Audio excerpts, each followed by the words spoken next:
Hi everybody, thanks for joining me today. As you can see, we're still digging out from this spectacular blizzard. Thank you to Tropical Storm Jonas. It was quite a ride. And speaking of thank yous, I want to mention on Sunday, now this is restaurant week in New York, and on Sunday I decided to keep my brunch reservation because it was such a beautiful day on Sunday after the storm, and my restaurant was open for brunch and it was a delightful time. So let me give a shout out to Altesi Ristorante. I'll post their website. Altesi Ristorante, 64th and Madison. Lovely food, lovely people, beautiful space. I had a wonderful time. I'm looking forward to going back. I want to try the garden next summer, which had snow on the tables up to here on Sunday. But it was worth going out for that. Now today, I'm out running all sorts of errands, and I'm not really in the mood to cook tonight, but I still want to put together a nice little supper. So, you know, there's always takeout, not my favorite. Rotisserie chickens, not in this neighborhood. I have some favorites in Spanish Harlem, but not around here. So what I've decided to do is just grab a couple of things and throw a little supper together. That's what I call it. So I'm going to get a chop and a couple of vegetables. I'm going to spend maybe 30 minutes on this. And in order to kind of pull it all together and make it special, though, I'm going to thump it a little bit. So that's what a fillip is. I discovered a fillip is a thump. It's like that with your middle finger. So I'm going to give our supper a little thump tonight. And I hope you'll come into the kitchen with me and see what I mean. Thank you. Here are the ingredients for my favorite fillip. It couldn't be easier to make, and it couldn't be more flavorful. These are sun-dried tomatoes. These are the Turkish ones that are sulfured, so that's why they're so plump and red. You know, I wish they didn't require the sulfur, but it really does make them very plump and nice. So I try to wash off as much as I can with hot water.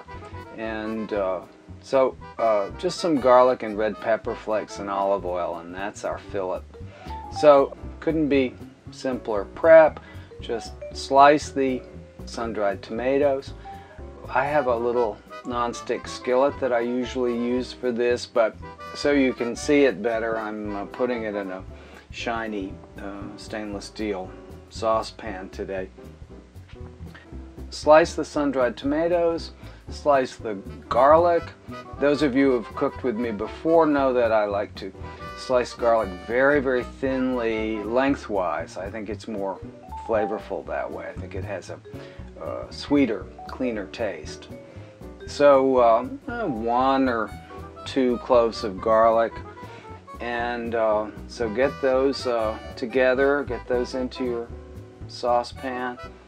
This second garlic clove that I have here has got a little bit of a sprout inside, which is, you know, not ideal, but if you find one, then just remove it. That's your best bet.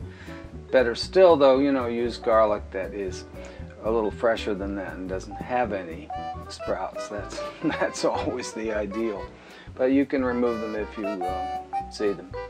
So get your garlic done, and then you want to add some red pepper flakes, a big pinch, however much you want, however hot you like it to be. You know, I like pretty spicy. It's up to you. And then a good olive oil dose there so that it will lubricate the whole thing. Then just put that aside until you're ready to serve. Then just warm it up until it begins to sizzle. That's it. Now, you don't want to brown the garlic, just until it sizzles. Now, the green vegetable I decided on for dinner tonight is broccoli rabe. So I thought, just in case you're not familiar with it, I thought I would show you the process here. It's really, really simple. So this is broccoli rabe, or broccoletti, or broccoli di rape, whatever you want to call it. It's really quite amazing that here it is, you know, midwinter in New York, and this beautiful product from California is available to us. I would prefer to be a little bit more locavore, but this stuff is so great I can't resist it. You want to just slice off the tough stems on the bottom, maybe about 2 inches of stems, and then look it over. This is, you know, this survived the blizzard weekend, so it's not absolutely perfect, but it's going to be very flavorful. I'm just removing any leaves that are a little bit wilted or bruised, and of course anything that is yellow has to go. That's it. So just look it over, you know, trim off those stems, look it over, then bring a big pot of water to the boil with a handful of salt in it, and you're ready to go. Now you can do this ahead of time, because broccoli rabe doesn't have to be served hot. It can be just warm or even at room temperature. So dump it in the boiling salted water, and it needs exactly 8 minutes to cook. Now, if you're going to err on one side or the other, then make it 7. But no more than 8 minutes. If you cook it too little, it'll be too bitter. And if you cook it any more than 8 minutes, it will get mushy. So 7 or 8 minutes is ideal. Then get it out of the water, and you can just set it aside. And this Fillip that we're making is absolutely the perfect dressing for broccoli rabe whenever you make it. When your chop or whatever you decided to have and your vegetables are ready, then just warm up the sauce just till it starts to sizzle, and then spoon it on, and you're good to go. The recipe is at brucebeckinthekitchen.com. So I hope you will try my friend Fillip, and my very favorite Fillip. Thanks for joining me today. It's always great to hear from you. I hope you'll check in on the blog and on YouTube, and take care. Thank you.